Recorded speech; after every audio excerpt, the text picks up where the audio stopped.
Meus irmãos, eu quero convidar todos a uma leitura bíblica no livro do Êxodo.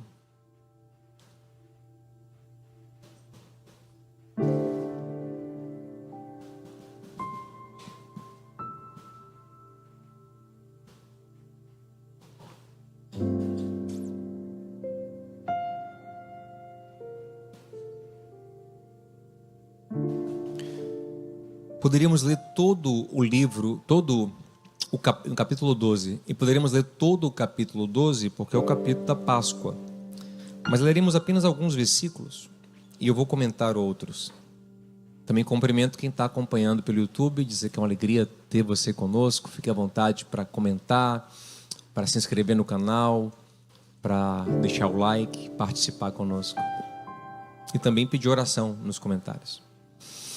Êxodo capítulo 12,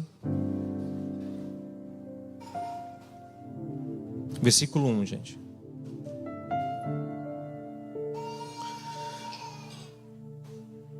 O Senhor disse a Moisés e Arão no Egito: Esse deverá ser o primeiro mês do ano para vocês. Digam a toda a comunidade de Israel que no 10º dia deste mês, todo homem deverá separar um cordeiro ou um cabrito para a sua família, um para cada casa. Se uma família for pequena demais para um animal inteiro, deve dividi-lo com seu vizinho mais próximo, conforme o número de pessoas, conforme o que cada um puder comer. Gente, o que de fato é liberdade? Talvez liberdade seja, num conceito mais amplo, a capacidade que um indivíduo tem de escolher, de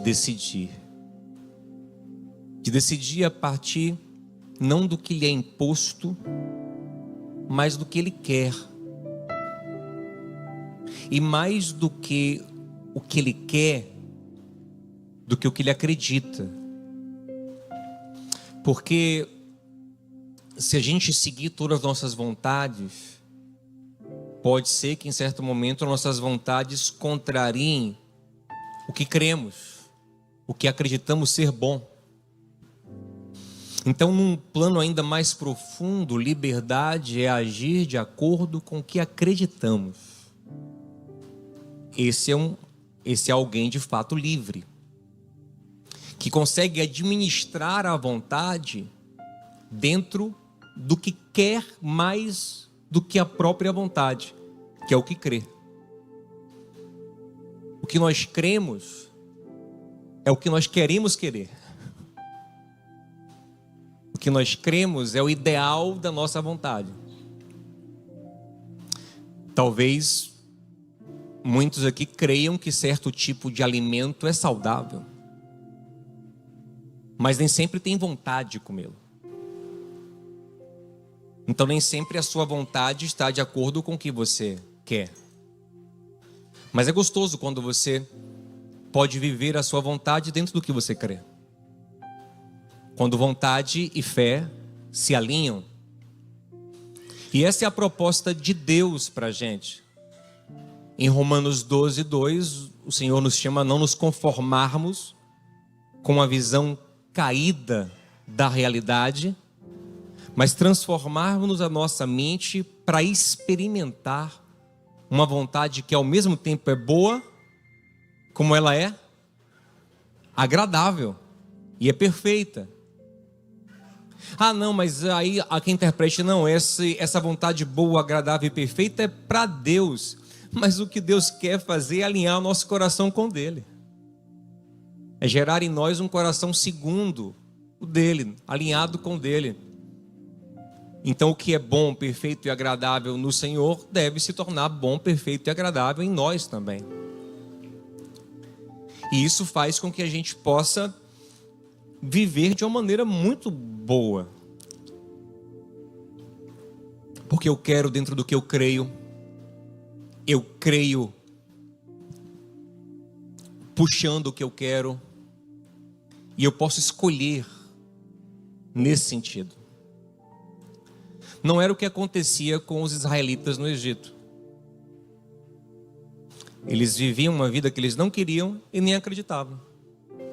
Então eram escravos. É por isso que em Êxodo 1,14 fala que a vida deles era amarga na servidão. E preste atenção, essa é uma característica de todo indivíduo, de todo povo que em alguma dimensão é escravo. A sua vida tem uma amargura. Porque você não constrói de fato, você não trabalha, não se esforça no que quer e crê. Você se esforça no que não quer e não crê, ou até no que quer, mas não crê. E fica num conflito interno. Eu até quero, mas não consigo fazer. O bem que eu quero fazer, eu não. E o mal que eu não quero? Como é que termina esse capítulo 7 de Romanos? Quem me libertará?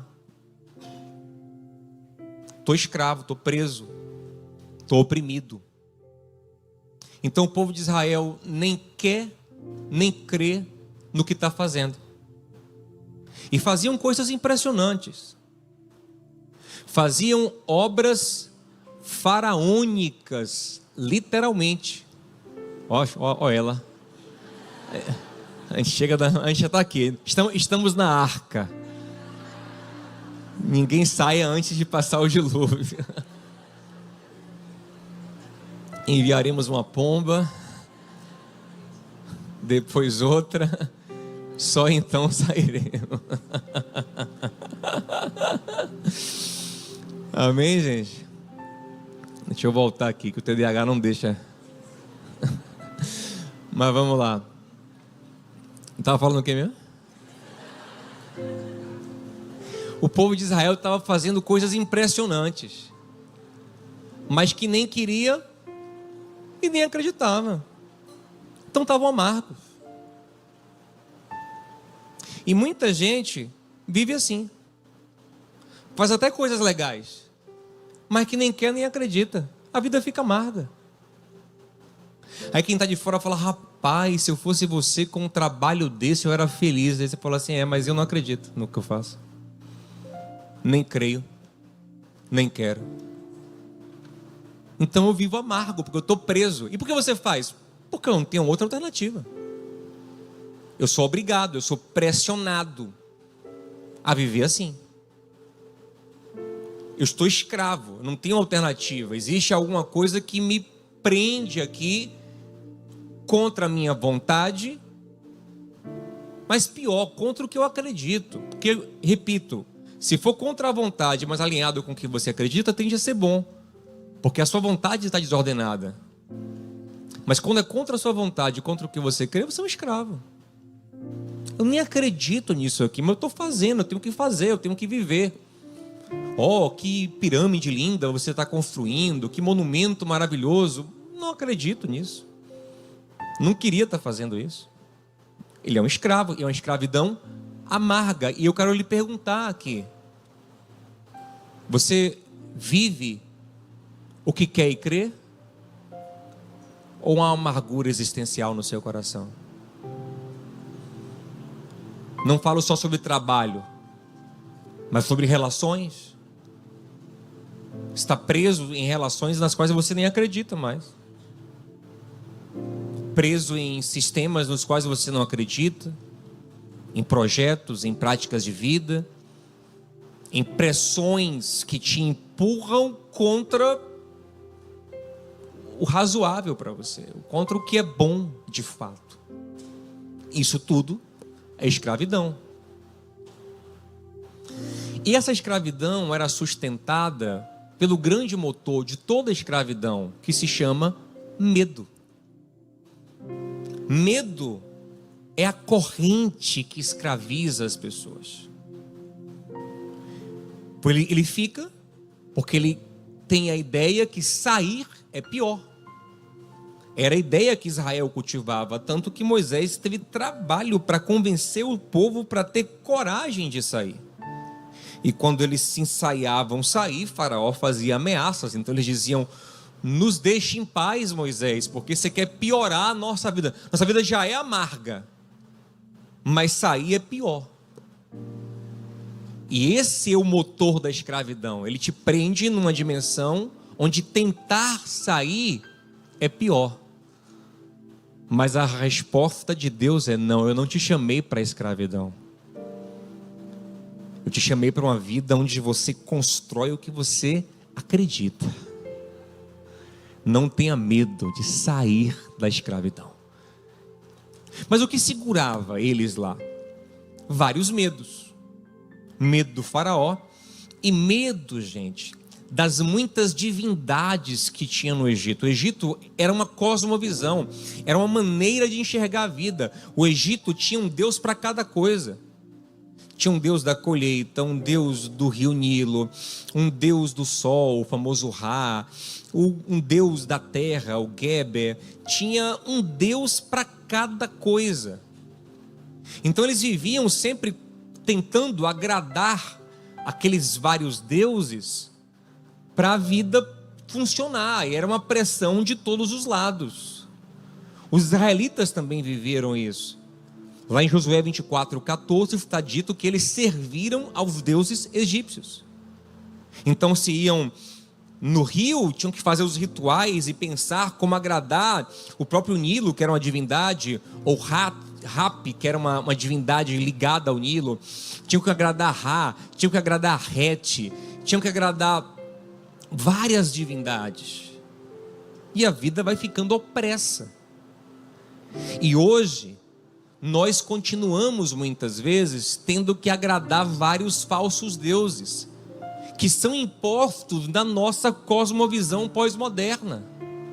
Nós somos chamados muitas vezes a viver fazendo rituais que não acreditamos e levando pesos nos quais não queremos levar, porque existe toda uma cosmovisão que endeusa coisas que na verdade não são deuses de fato. São acessórios, são ferramentas. Então hoje nós vivemos, por exemplo, na era das redes sociais, onde padrões estéticos são endeusados, padrões sociais são endeusados, padrões intelectuais são endeusados, desempenho é endeusado, padrões relacionais são endeusados. E você, se você cair nessa cosmovisão egípcia, você fica doido, porque você se vê fazendo sacrifícios a um monte de divindades, para se ver aprovado, para se ver amado, para se ver salvo, para se ver bem.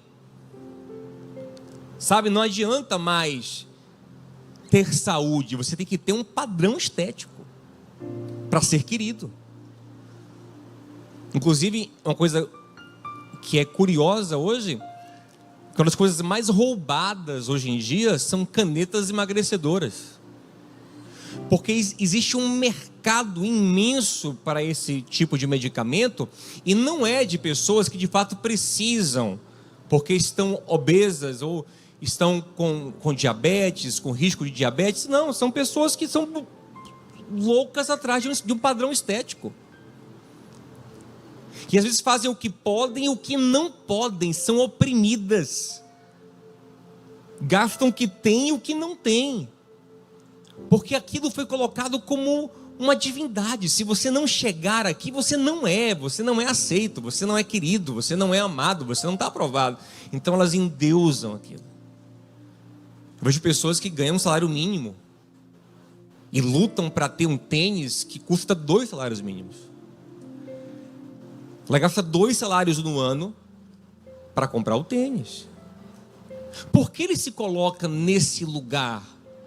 Porque a mensagem entrou, você só é com essa aprovação, com esse ritual, com esse sacrifício, com esse carimbo, você precisa chegar ali.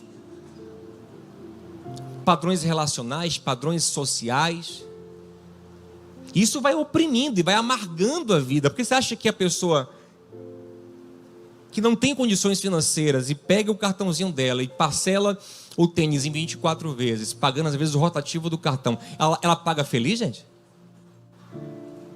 Cada vez que a fatura chega lá com a pancada, levando 20% do salário dele, é uma amargura.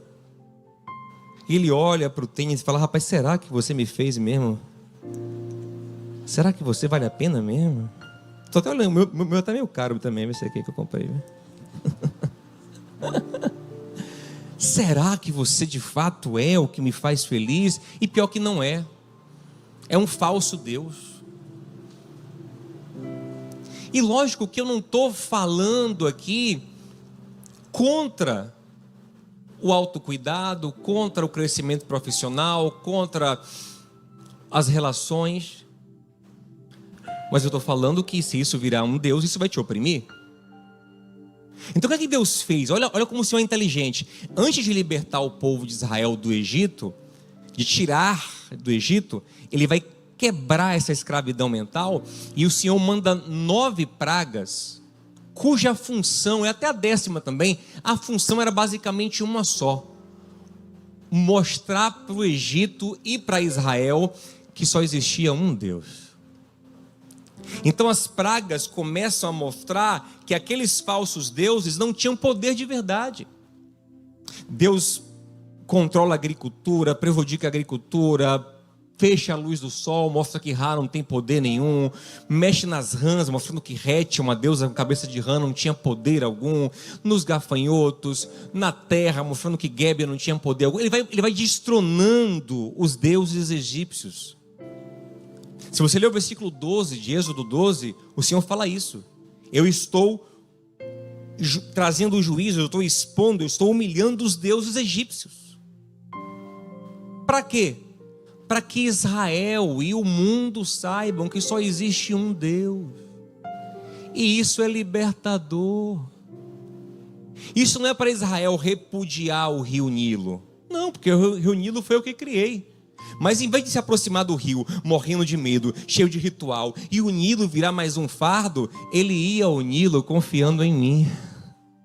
Ele ia ao Nilo leve. Então Deus não está falando: não se cuide, não trabalhe, não prospere, não se relacione, não faça tudo isso, mas sem opressão, porque quem garante a sua vida sou eu. Você não depende de um padrão, você não depende de uma aprovação, de ser aprovado por tudo e todos. Quebra esse panteão na sua vida, que te oprime, que te amargura, que te faz ficar sempre infeliz, insatisfeito, porque você não alcançou o padrão A ou o padrão B. Não, chega. Você não tem que, você só tem que olhar para mim. E eu sou um Deus bom, o Senhor fala. Então você pode ficar em paz, você pode ir ao Nilo, você pode se cuidar, você pode cuidar do seu corpo, mas sem aquela obsessão que, meu Deus, eu nunca chego, eu vou cuidar do meu corpo para a glória de um único Deus. Sabe? Ah, mas se não gostarem de mim, se não me aprovarem, meu amado, o importante é que o meu Deus diga: você está cuidando do meu templo da maneira certa, e quem tiver que gostar de mim vai gostar. E vou trabalhar não com medo, não idolatrando o mamon, não dizendo o dinheiro é tudo. Não, eu vou trabalhar confiando no Senhor. Como Salomão disse no Salmo 127, é inútil dormir tarde, acordar cedo, ralando para ter o dinheiro sem a graça do Senhor. Mas quando a gente está no Senhor, Ele dá aos seus amados até enquanto dormem. Então eu vou fazer tudo, mas confiando no Senhor, amém, gente? É dele que então assim, isso resolve muita coisa. Paulo diz em 1 Coríntios 10, 13, quer comais, quer bebais ou façais qualquer outra coisa, façam tudo para a glória de o único Deus. Ter um único Deus em nossa vida resolve meio mundo de opressão. Destrona tudo. Então eu posso viver tudo sem opressão, eu posso me relacionar sem opressão, eu posso fazer tudo sem opressão, na leveza de quem sabe de que tudo pertence ao Senhor. Tudo está nas mãos dele. E foi dado para a gente usufruir, para a gente viver em paz, não para a gente submeter a um jugo que nos oprime, nos faz às vezes fazer o que podemos ou não podemos para dar respostas e para ser aceito e para ser amado. Deus está dizendo: não, Israel, eu sou o único Deus, eu te aceitar é o suficiente. Então, isso já liberta a mente do povo de vários medos, já quebra um monte de estruturas de engano. E ouça Deus falar ao teu coração hoje: eu sou o único Deus que você tem que agradar. Isso vai libertar a sua alma. Ah, mas pastor, eu vivo numa sociedade onde as pessoas servem outros deuses, então como é que eu vou me posicionar? Como é que eu vou conquistá-las? Como é que eu vou? Porque eles servem a dar o dinheiro. Para eles o dinheiro, se eu não mostrar que, se eu não chegar em tal padrão financeiro, eu não vou ser respeitado. Eles servem ao padrão estético. Se eu não chegar lá, eu nunca vou ser amado, nunca vou ser querida. Eles servem ao padrão relacional. Se eu não padronizar, se eu não mostrar um relacionamento nesse padrão, eles vão... Então como... Deixa eu te falar uma coisa. O Senhor te chama para andar com Ele. E Ele te chama para garantir o seu sustento. Dizendo: ande comigo e eu vou resolver. Eu vou trazer as pessoas certas, alinhadas com o meu coração, alinhadas com a visão que eu estou estabelecendo. Observe que o chamado do Senhor não é individual, ele é comunitário. Então existirão outras pessoas alinhadas com o Senhor, que vão aprender a enxergar e a ver outros valores, outros conceitos, um outro mundo, uma outra realidade. E você tem que acreditar nisso. Se você não acredita, você fica escravo de um sistema opressor, que te usa igual uma cana, depois joga o bagaço fora, porque ninguém aguenta a vida toda manter isso. Mas se você confia no Senhor, Ele te sustenta até o fim. Só um único Deus. Então Deus está mostrando com as pragas que só tem um Deus, e vai libertando a consciência do povo. Mas aí que chega na última praga, gente. Essa última praga, ela é muito interessante. Porque quando chega na última praga, Deus pede uma coisa diferente para o povo. Até então, as 9 primeiras pragas, elas não chegam nos israelitas. Eles ficam na terra de Gósen, que é uma região do Egito, e a praga simplesmente não chega lá. Eles não têm que fazer nada, Deus protege eles. Nada chega lá. Mas na última praga, Deus fala: olha, agora vocês vão ter que se proteger. Vocês vão ter que matar um cordeiro, passar o sangue nos umbrais da porta, no batente da porta. Vocês vão ter que ficar dentro de casa, porque agora quando vier o anjo da morte, ele só não vai entrar nas casas que tiverem marcadas com sangue. Onde não tiver marca do sangue, ele vai entrar e vai matar o primogênito daquela casa. E aqui a gente percebe uma coisa bem diferente, porque nas 9 primeiras pragas ninguém morreu. Pode ler. De Êxodo 7 até Êxodo 12, caiu granizo do céu, teve escuridão, teve gafanhoto, teve piolho, teve úlcera, mas ninguém morre. Água virou sangue, mas ninguém morre. Não é relatado que um só egípcio morreu em nada. Parece que Deus, nessas primeiras pragas, não estava de fato punindo. Deus estava num processo pedagógico, revelando que Ele era o verdadeiro Deus. Mas nessa última praga, Deus agora vai vir fazer justiça. E quando Deus vem fazer justiça, aí não tem mais egípcio e israelense. Ele é justo com todos. Não é mais uma lição que Ele vai dar num povo. Agora é a santidade de Deus se manifestando. E Deus é muito santo. E quando Ele se aproxima do pecado, o pecado se dissolve, ele sofre diante de Deus. Então, quando Ele vem agora fazer justiça, Ele vem agora cobrar o preço do pecado, Ele vem cobrar o sangue, que o pecado ele é simbolizado, né, na morte, no sangue. A gente explicou isso um dia desse aqui. Ele diz: Israel, agora é juízo. E só tem uma forma de vocês escaparem. É se alguém morrer no lugar de vocês. Então o Senhor prega uma mensagem de substituição penal. Israel ouve talvez aquilo pela primeira vez daquela forma. Que a única forma deles escaparem agora era alguém morrendo no lugar deles. Em vez de morrer o primogênito da casa, ia morrer um cordeiro. E esse cordeiro, o sangue dele ia ser passado na porta, dando um sinal de que ali a morte já operou, já teve morte ali. Então pode pular. Daí vem a expressão Páscoa, que é Pesach no hebraico, é pulo, é passar por cima. Então a morte ia passar por cima daquela casa, porque ali alguém já morreu no lugar. E aquele que morreu não só representa o sacrifício para fora, como dentro da casa era o cordeiro que era comido. Ele literalmente dava vida, ele energizava os salvos. Em 1 Pedro 5,7, Paulo diz que Jesus é o nosso cordeiro de Páscoa. Porque quando Deus vem com sua justiça, gente, não tem negócio de, eu sou filho de crente, minha família tem tradição, eu fui criado na igreja, manhã não perdia uma missa.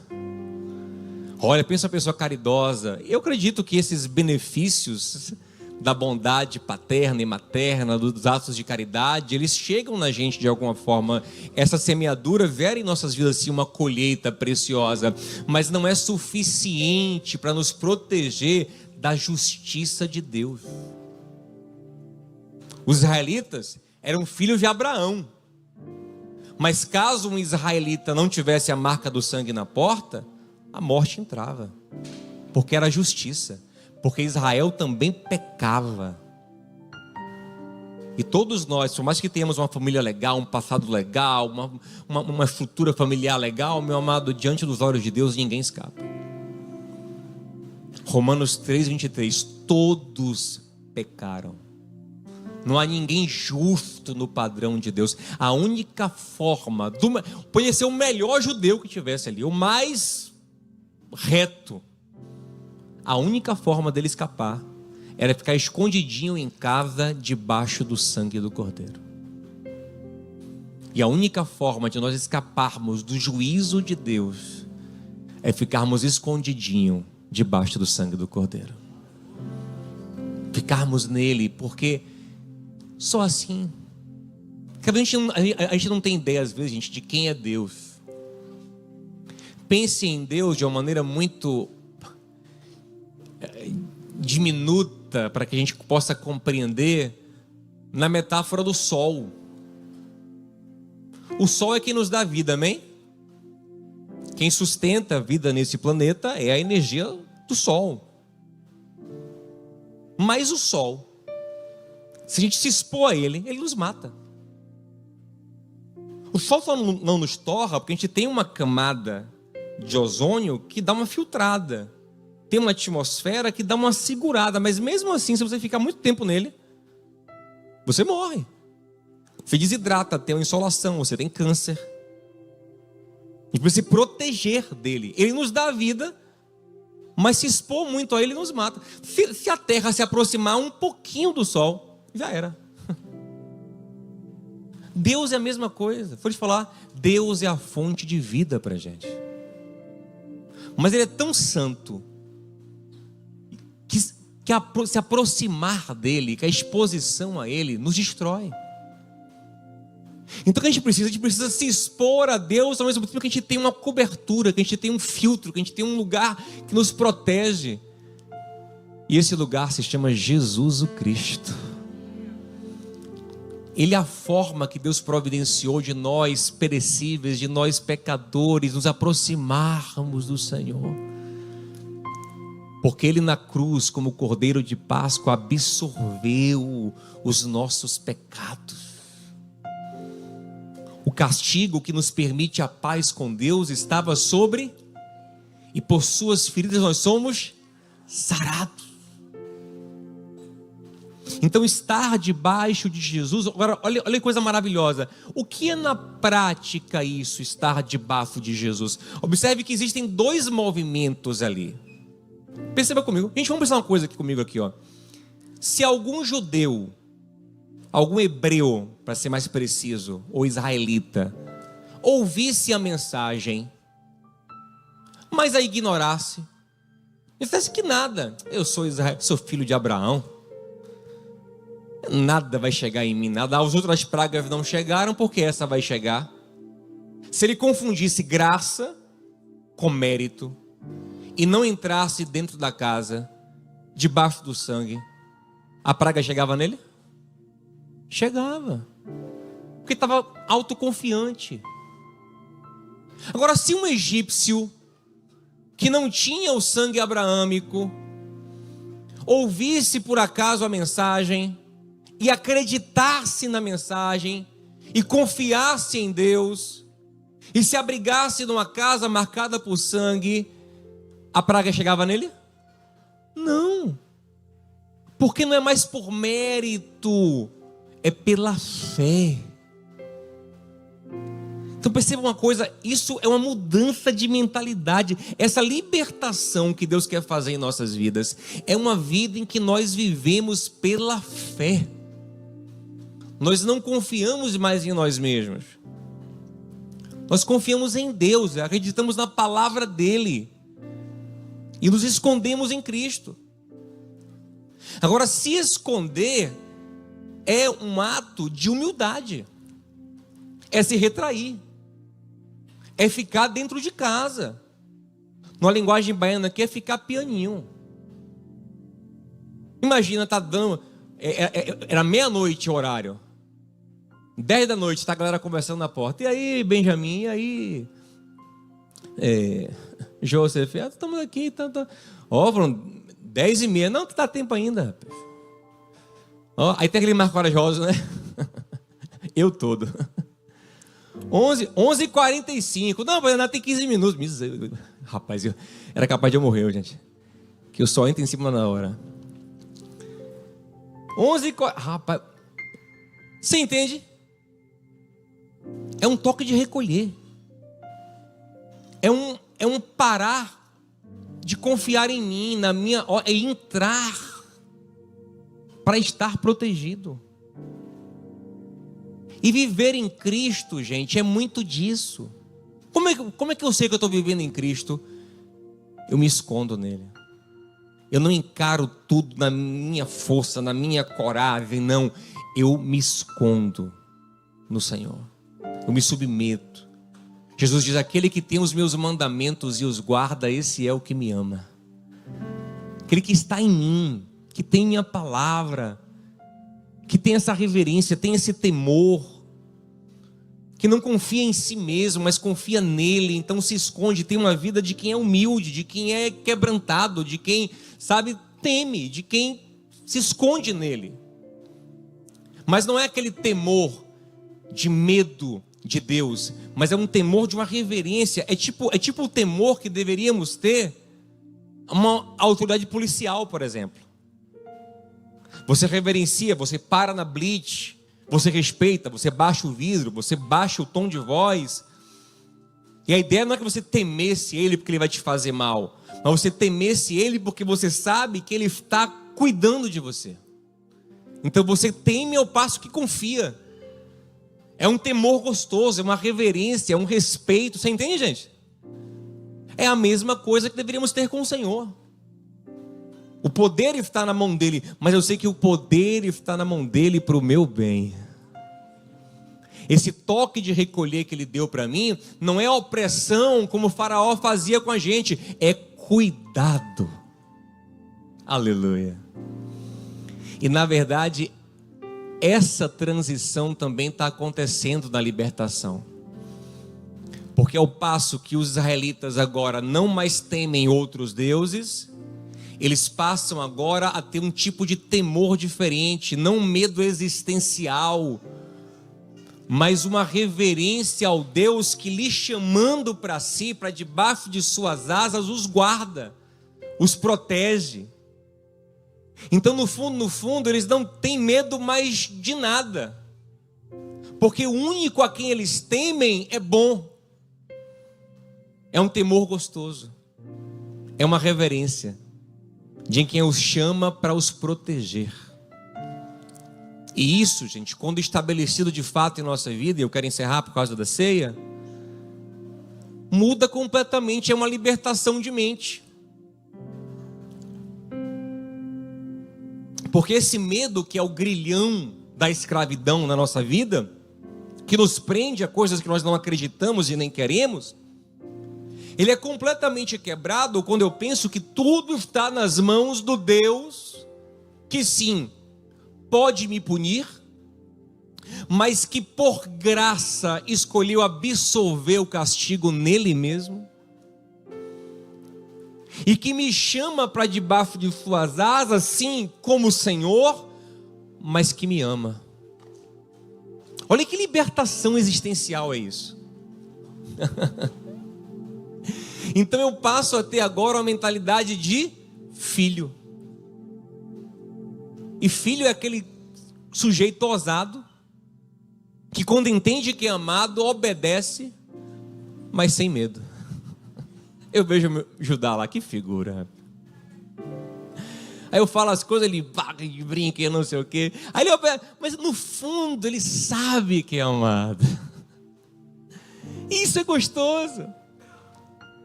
Então é uma obediência onde no fundo eu estou dizendo, rapaz, no fundo eu quero alinhar a minha vontade com a dele, porque eu sei que a vontade dele é melhor do que a minha. Então eu aprendo com o filho mais velho que disse, pai, seja feita a tua vontade e não a minha. Que coisa libertadora. Por isso que Deus fala, olha que coisa linda, ele fala assim, olha, agora, para vocês agora, esse mês agora, vai ser o primeiro mês, não importava se era o quarto, quinto, sétimo mês do ano, ele diz, acabou, recomeça tudo, vai ser o primeiro mês do ano, porque agora vocês vão ter uma vida nova, vocês não são mais escravos, vocês são livres em mim, se o Filho vos libertar, verdadeiramente sereis livres. Vocês podem viver agora no que acreditam. Podem ter sonhos, vão marchar para a terra prometida, vão construir, vão caminhar, vão compartilhar. Porque vocês são livres de verdade. Não vivem mais por medo, mas vivem por amor. Mas isso graças a um cordeiro que absorveu o pecado. João disse sobre ele, né? Esse é o cordeiro de Deus que tira o pecado do mundo. Pense comigo. Os israelitas comeram o cordeiro e saíram para caminhar, saíram para o deserto. Então eles saíram com a energia daquela refeição. Olha que coisa simbólica. O mesmo cordeiro que morre para cobrir o pecado é o cordeiro que alimenta quem vai caminhar para a nova vida. É Jesus, ao mesmo tempo que ele cobriu os nossos pecados, ele nos alimenta para uma vida livre. Ele vira força em nossa vida. Ele vira poder pelo Espírito Santo para que vivamos uma vida verdadeiramente livre. E o que fica para a gente no final? Enquanto isso aqui não é uma expressão de frieza, mas é uma realidade. Que enquanto as pessoas estavam chorando nas casas egípcias pelo preço do pecado, nas casas de quem acreditava tinha uma festa, tinha uma ceia, tinha vida, tinha comida. Porque eles eram melhores? Não. Porque eles agora se colocaram debaixo de um outro governo, de um outro Deus, que não eram eles mesmos, não eram sua carne e seus desejos, nem eram os deuses egípcios, não era pressão social, Era um Deus capaz de perdoar, restaurar, guiar em graça. Um Deus capaz de alimentar, um Deus capaz de garantir uma liberdade verdadeira.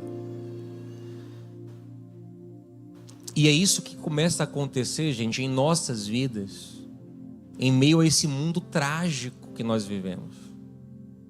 Não é que não chegam dores, não é que não chegam lágrimas, não é que não chegam lutas, não é que não chegam dificuldades, mas existe um lugar de liberdade acontecendo em nós. O chamado de Deus para o povo de Israel não foi tão fácil, foi saia para o deserto. É duro, mas eles são livres. Estão caminhando no que acreditam agora, para uma promessa, para uma realização, para uma construção. Estão alimentados, estão em amor, estão em misericórdia, sabe? Estão numa outra vida. Começou uma nova vida. E esse é o chamado de Deus para a gente. Para em meio ao caos, à dor, à morte, a gente se levantar para uma nova vida. Jesus morreu na sexta-feira e foi duro, mas um domingo ele ressuscitou para uma nova realidade. E a Páscoa é esse chamado de Deus para a gente, para viver nesse nível de consciência livre, de uma liberdade no Senhor, de uma liberdade outorgada e sustentada pela graça de Deus. Porque nós nem sabemos ser livres. O mesmo povo que Deus libertou queria voltar para o Egito. Por quê? Porque os medos voltaram para o coração. A incredulidade apareceu. As pressões chegaram, eles queriam voltar para a vida amarga. Nós nem sabemos sustentar a nossa liberdade. Então Deus é o sustentador da nossa vida livre. É Deus que nos sustenta caminhando de fato para o que nós acreditamos e não nos desviamos. Eu posso estar sendo muito vago, eu quero tentar dar um exemplo prático para facilitar. Digamos, você está finalmente construindo um projeto de carreira, de família, de vida, de ideias no qual você acredita, mas de repente aquilo parece ameaçado, aquilo parece difícil, desértico, você não chegou ainda na terra prometida, você ainda não colheu os frutos da terra e você fica com medo de viver pelos seus princípios, valores, do que você acredita, e você volta correndo para o Egito para ser escravo de novo. Porque eu vivi por medo. Mas se eu caminho pela fé, eu digo, rapaz, tá difícil aqui, mas eu tô caminhando para o que eu acredito. Eu estou caminhando na relação que eu acredito, no propósito que eu acredito, nos princípios que eu acredito, no trabalho que eu acredito. Você entende isso, gente? Isso é liberdade. Eles estavam caminhando para construir a nação que eles sonhavam, a terra prometida a Abraão, cultuar o Deus deles, viver do jeito deles. E eu creio que Deus te chama para viver de um jeito que você acredita de verdade, com força, com vigor, com sua... E vai dar medo disso, porque o mundo em volta vai ter várias pressões. Mas você tem que lembrar que Ele é aquele que providencia a ceia lá no secreto do seu coração. Ele é aquele que providencia em meio ao caos sustento. É tão bonito isso que o texto diz que quando o povo saía, os próprios egípcios começaram a dar ouro para eles. Deus providenciando recurso para que o projeto fosse cumprido. Isso é caminhar pela fé. É deixar de caminhar por medo e caminhar por propósito, por sentido. Que Deus faça isso conosco em nome de Jesus.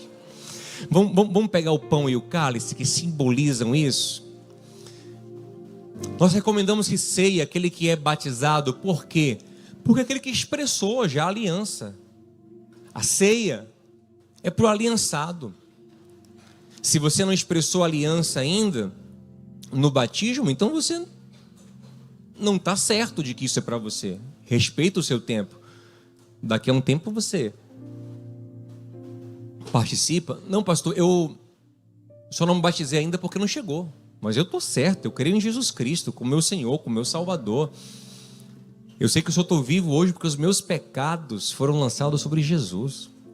Eu creio nele, ele é o meu Salvador. Só não me batizei ainda porque não chegou meu batismo. Eu estou decididíssimo. Então você pode participar. Mas a ceia é esse tempo. A ceia é essa oportunidade de lembrarmos do que Jesus fez, dessa vida livre para a qual Ele nos chama, essa vida sem as opressões, sem as amarras dos deuses falsos e sem medo existencial do próprio Deus verdadeiro. A relação com o Deus verdadeiro não é mais por medo, é por amor. Ele é o meu rei, Ele é meu Senhor. Ele tem poder, mas eu sei que Ele me ama, porque Ele já me registrou. Eu fico imaginando, eu sei que eles não têm esse raciocínio elaborado, né? Eu gosto muito de brincar com meus filhos assim, até eu faço umas experiências psicológicas com eles, coitados. Eles vão ter que fazer terapia para poder... Meu pai fica fazendo experiência com a gente. Mas umas coisas que eu brinco às vezes, né? Bem brincando, eles sabem o que é brincando. Aí eu falo assim: quem disse que você é meu filho? Olha que brincadeira pesada. Aí ele fala: você. Eu falei: mas assim, mas você tem alguma prova? Tem, você não... Minha filha fala: tem um documento. Entendeu? Isso, mas se não for? Ah, você já registrou, já era. A mais velha não é esperta. E pior que ela tá certa. E essa é a relação que nós temos que ter com o Senhor. Ele nos registrou. Paulo diz que Israel foi batizado no Mar Vermelho. 1 Coríntios 10, 2. Foram libertos na Páscoa, saíram no Mar Vermelho e passando no meio do mar foram batizados. Era Deus dizendo: você é o meu povo. Eu investi em vocês. O sangue foi derramado. Eu fiz um pacto com vocês. Eu fiz uma aliança com vocês. Definitivamente. Então o que pode acontecer daqui para frente é correção, é ajuste de rota, mas não mais abandono. Deus não abandonaria aquele povo no deserto. Ele corrigiria, Ele educaria como Ele fez. Que a nossa vida agora é uma vida assim, que não se vive mais por medo. Não existem outros deuses. Se vive por consciência, se vive por amor, se vive com sonhos, com esperança, olhando para frente. Amém, gente? Não só mais se existe, não mais só sobrevive, mas vive, caminha, vai para frente, anda, sonha, mira um horizonte, busca alguma coisa. Não só mais constrói monumentos ao nada. Perceba como isso é profundo, enquanto a gente vai terminando de passar a ceia. A vida escrava, a vida amarga, é aquela sensação de que você está todo dia construindo coisas ao nada. Está simplesmente construindo algo para se manter, para se sustentar, para poder ficar vivo. E olha, eu não quero criticar quem carrega essa sensação profundamente, até por subsistência. Pastor, eu faço coisas que eu nem acredito, eu estou em projetos que eu não concordo, eu me movo em lugares que não tem nada a ver comigo, eu faço coisas que eu entendo um nível e um grau disso no mundo que não é perfeito ainda e que é caído e que é todo cheio de deuses falsos, entendo. Mas eu creio num Deus que quer nos dar significado. Ainda que você não mude o seu trabalho, o seu lugar de viver, de habitar, que o sentido do seu coração mude. Já conversei com pessoas que tinham trabalhos que eles... Não creio no que eu estou fazendo. Então a gente conversando, ele começou a achar um sentido dentro do que ele fazia.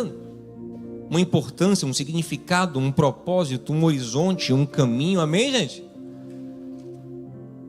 Mas para isso eu tenho que perder o medo. De não ter, medo de não ser. Medo do Nilo, medo do sol. Medo das rãs. Não. Tudo isso tem sua importância, mas quem governa todas as coisas é o meu Deus. Então tenho que discernir para onde Ele me chama, para onde Ele aponta. Ele é um Deus da esperança, é o Deus de promessas, é o Deus de terra prometida, é o Deus de futuro. Amém, gente? Vamos ficar em pé em nome de Jesus juntos? Eu sou o pão da vida. Quem tiver fome, vem comer. Na minha mesa nada falta, nada faltará. Eu sou o santo vinho. Na minha fonte vem beber. Na minha mesa nada falta, nada faltará.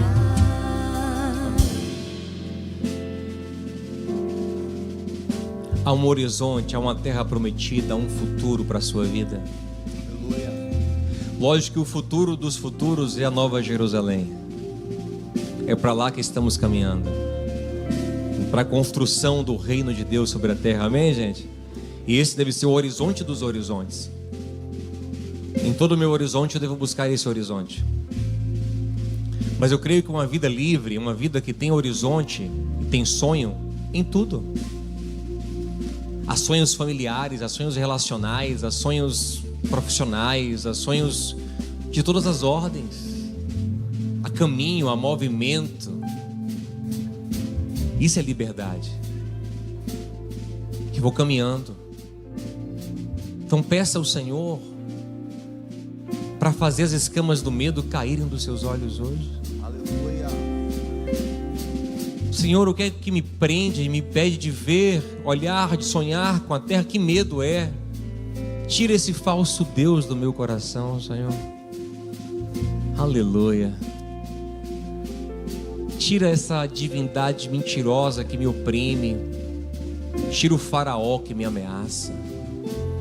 Ou me faz ter coragem de enfrentá-lo, de confiar no Senhor.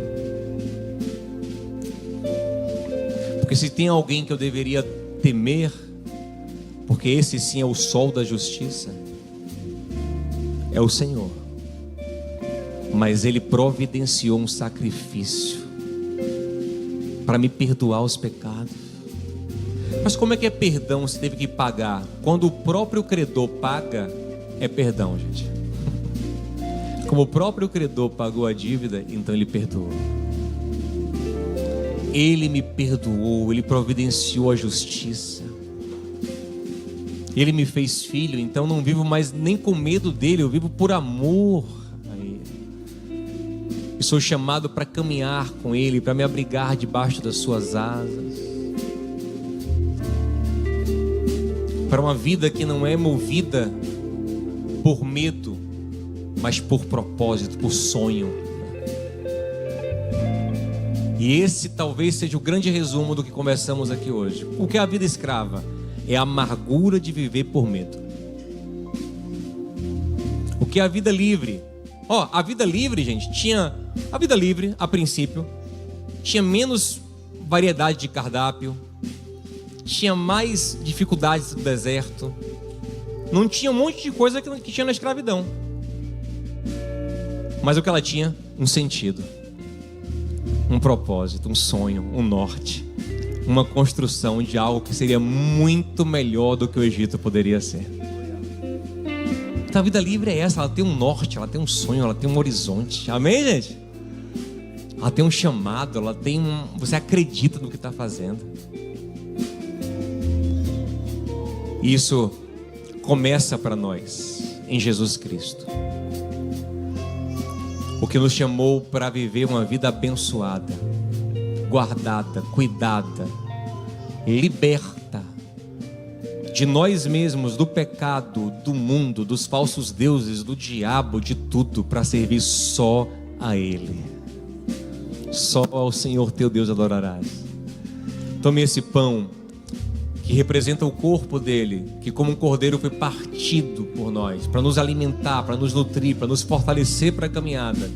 E come esse pão dando graças a Deus.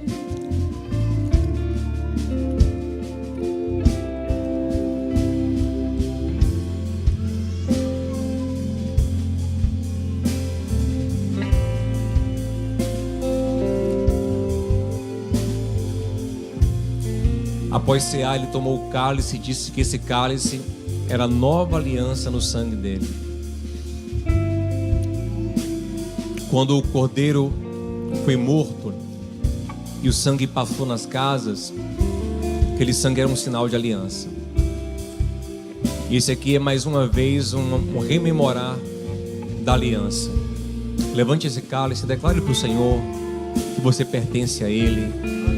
Declare para os céus e para a terra que você é do Senhor, que você crê nele, que você se abriga debaixo do sangue do Cordeiro. Que haja Páscoa em nossas vidas, que haja liberdade, aleluia, no sangue do Cordeiro, que haja recomeço, vida nova.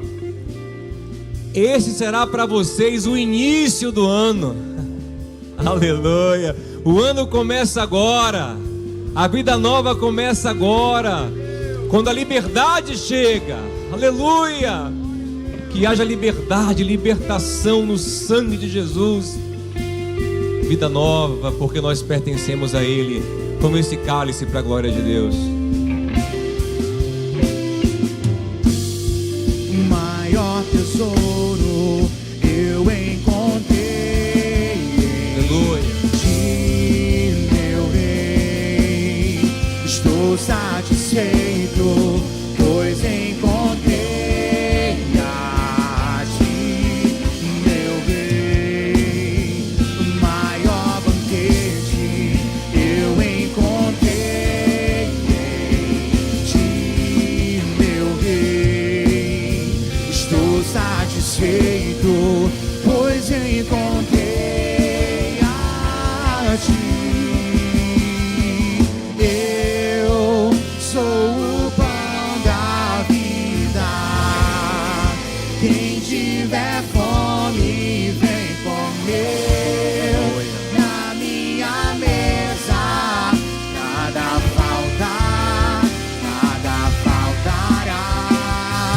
Eu sou o santo vinho, a minha fonte vem beber. Na minha mesa nada falta, nada faltará. Amém. Senhor, nós declaramos mais uma vez que a nossa vida depende só do Senhor. Debaixo das tuas asas estaremos seguros.